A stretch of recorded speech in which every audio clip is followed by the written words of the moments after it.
Rabna union পরিষদে ত্রাণ আনতে গিয়ে লাঞ্ছিত মিথ্যা অভিযোগের আসল তথ্য ফাঁস করলেন ওই অভিযোগকারী আনসার। বিস্তারিত দেখুন ভিডিওতে। কি আপনার নাম কি? আনসার আলী।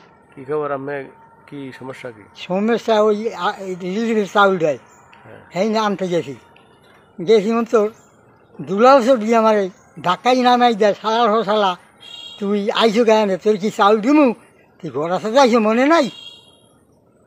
হ্যাঁ আচ্ছা, আমি চলে আসি আর মানে আমার নামাই খেল বুড়ো আপনি যাই, আমি পড়িয়ে যাই না পারলা, আমি হাতে অশিক্ষিত মানুষ গেছি দেই। আমাদের ফার্স্ট ভিডিও শেষ হলো, এবার শোনা যাক দ্বিতীয় ভিডিও। আপনার কেন ফালাই দিস তাহলে? আমার ফালাই দাও না, ফালাই দিস আপনার? তুমি ফালাই দাও না, মানে ডাক্তার আমি পড়িয়ে।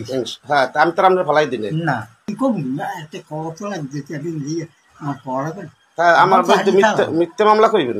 তা আপনার তো কইছে নিশ্চয়ই আপনার চাউল আপনার খেলা দিছো। হ্যাঁ, খেলা তো আমি একুলে যাই একই পড়ছি, আর একবার খাবার দিবার ধরছি। আপনার ধাক্কা দিয়ে ফালাই দিছি না? খেলা দিছে, লোকে ঠেলা খাইছে আপনি, তার আপনি ধাক্কা দিয়ে দেখা